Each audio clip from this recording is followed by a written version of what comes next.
청취자 여러분 안녕하십니까? 1월 24일 토요일 한국어 방송 시작합니다. 먼저 이 시간 주요 소식입니다. 도널드 트럼프 대통령은 이란 이슬람 정권의 전국적인 반정부 봉기 강경 진압에 대응해 미국이 이란을 향해 대규모 함대를 이동시키고 있다고 밝혔습니다. 중국계 동영상 플랫폼 틱톡이 미국 이용자의 개인정보 보호와 국가 안보 우려에 대응하기 위한 조치의 일환으로 미국 내 서비스 유지를 위한 새 미국 법인을 설립했습니다. 미국 국무부는 대북 정책 목표와 관련해 북한의 완전한 비핵화에 대한 미국의 기존 입장에 변화가 없다는 점을 재확인했습니다.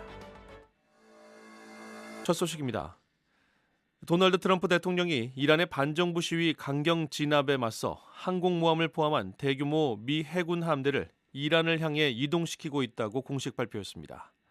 트럼프 대통령은 또 이란 정권의 교수형 계획 철회를 좋은 신호라고 평가하면서도 만약 처형이 강행될 경우 지금까지 보지 못한 강력한 타격을 받게 될 것이라고 엄중 경고했습니다.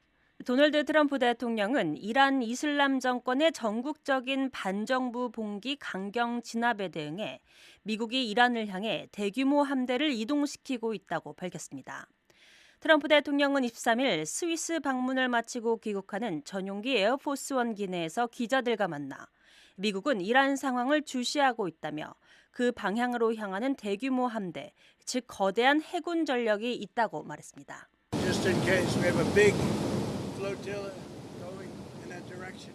이는 트럼프 대통령이 이란 정권의 시위 진압에 대응해 중동으로 군사 자산을 이동시키고 있음을 공개적으로 밝힌 첫 사례입니다.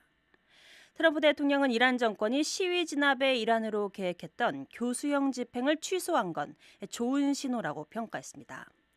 트럼프 대통령은 또 이란 정권이 주로 젊은 남성 837명을 교수형에 처할 계획이었다고 주장하면서 자신이 정권 측에 만약 그 사람들을 교수형에 처한다면 지금까지 한 번도 맞아본 적 없는 강력한 타격을 받게 될 것이라고 경고했다고 말했습니다.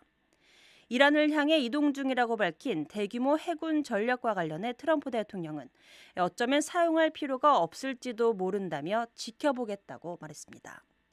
미국 언론은 핵 추진 항공모함 에이브러함 링컨함과 그 항모 강습단이 23일 인도양에 있으며 중동을 향해 서쪽으로 이동 중이라고 보도했습니다. 이들 군함은 앞서 남중국해에 배치돼 있던 전력입니다. 중국계 동영상 플랫폼 틱톡이 미국 이용자의 개인정보 보호와 국가안보 우려에 대응하기 위한 조치의 일환으로 미국 내 서비스 유지를 위한 새 미국 법인을 설립했습니다. 틱톡은 22일 성명을 통해 미국 사용자의 데이터는 새 법인의 주요 투자자 중 하나인 오라클이 운영하는 시스템에 저장된다고 밝혔습니다. 또 미국 내 약 2억 명의 이용자를 대상으로 틱톡 알고리즘을 재훈련하는 작업도 진행할 것이라고 설명했습니다. 새로 설립되는 틱톡의 미국 법인은 미국 기업이 대주주가 되며 틱톡의 중국 모회사인 바이트댄스의 지분은 약 20% 수준으로 유지될 예정입니다. 틱톡은 또 7명으로 구성되는 이사회도 미국인이 다수가 될 것이며 틱톡의 전 운영 및 신뢰 안전 부문 책임자였던 애덤 프레서가 이사회를 이끌 것이라고 밝혔습니다. 이와 관련해 도널드 트럼프 미국 대통령은 22일 밤 사회관계망 서비스 트루스 소셜에 올린 글에서 환영의 뜻을 나타내고 틱톡을 살리는 데 도움을 줄 수 있어 매우 기쁘다고 밝혔습니다. 또 시진핑 중국 국가주석이 이를 승인해 준 데 대해서도 사의를 표했습니다.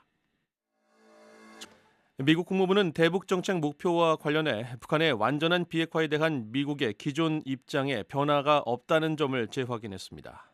국무부 대변인실 관계자는 한국 이재명 대통령이 북한 문제와 관련해 통일보다는 평화적 공존을 우선해야 한다고 밝힌 데 대한 논평 요청에 대해 미국은 북한의 완전한 비핵화에 여전히 전념하고 있다고 밝혔습니다.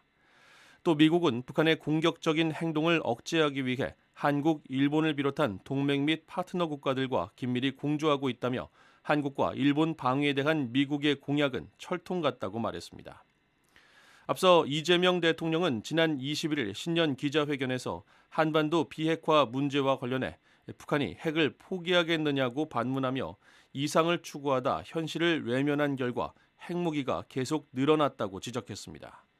또 현 남북 관계에 대해 통일은커녕 전쟁을 하지 않는 것만 해도 다행인 상황이라며 통일을 다소 뒤로 미루더라도 평화적 공존이 가능할 수 있는 노력을 최대한 해나가겠다고 강조했습니다.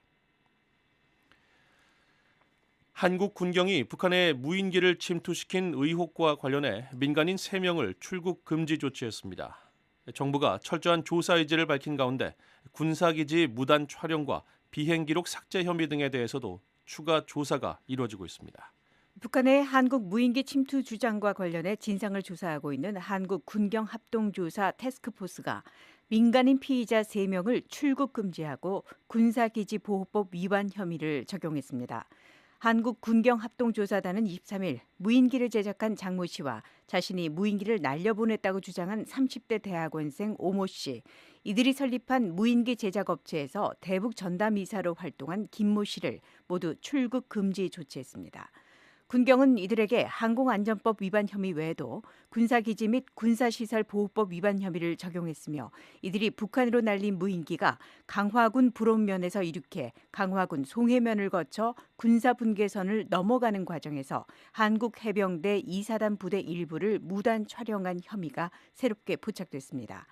이번 사건은 지난 10일 북한 측이 지난해 9월과 올해 1월 4일 한국이 침투시킨 무인기를 격추했다고 주장하면서 시작됐으며 한국 정부는 이재명 대통령의 엄정조사 지시에 따라 군경 합동조사 TF를 구성해 수사에 착수했습니다. 오 씨는 그간 언론 인터뷰를 통해 무인기를 날린 이유에 대해서 북한 우라늄 공장의 방사능 오염 수치를 확인하는 게 목적이었다고 주장해왔습니다. 그러나 장 씨와 오 씨의 과거 윤석열 정부 대통령실 계약직 근무 이력과 국군 정보사령부 개입 의혹이 드러나면서 군경은 수사망을 확대하고 있습니다. 한편 장 씨는 지난해 11월 경기도 여주에서 북한 무인기와 비슷한 형태의 무인기를 날려 국군 방첩사령부와 경찰로 구성된 합동정보조사팀에 적발된 바 있으며 당시 조사팀은 장 씨에게 대공 혐의점이 없다고 판단해 항공안전법 위반 혐의만 적용해 검찰에 송치했습니다. 장 씨가 날렸던 무인기가 여주에서 추락한 채 발견됐을 당시 비행 동선을 기록하는 비행 통제 장치, 영상 메모리 카드 등이 사라진 경위에 대해서도 군경은 조사를 진행 중인 것으로 알려져 있습니다. 백악관은 22일 미국이 세계보건기구 WHO에서 공식 탈퇴했다고 확인했습니다. 백악관은 WHO가 신종 코로나 바이러스 감염증 코로나19 대응을 부실하게 처리했고 개혁과 책임성, 투명성이 지속적으로 부족했다는 점을 탈퇴 이유로 들었습니다. 백악관은 이번 결정이 도널드 트럼프 대통령이 집권 2기 취임일인 지난해 1월 20일 서명한 행정명령에 따른 것이라고 밝혔습니다. 마르코 루비오 국무장관과 로버트 케네디 보건복지부 장관은 22일 공동 성명을 통해 WHO 회원국 지위를 종료함으로써 미국이 그 제약에서 벗어나게 됐다고 밝혔습니다. 두 장관은 성명에서 이번 조치는 코로나19 팬데믹 기간 WHO의 실패에 대응하기 위한 것이며 그 실패로 인해 미국 국민에게 가해진 피해를 바로잡기 위한 것이라고 말했습니다. 이어 약속한 것은 지켰다고 덧붙였습니다.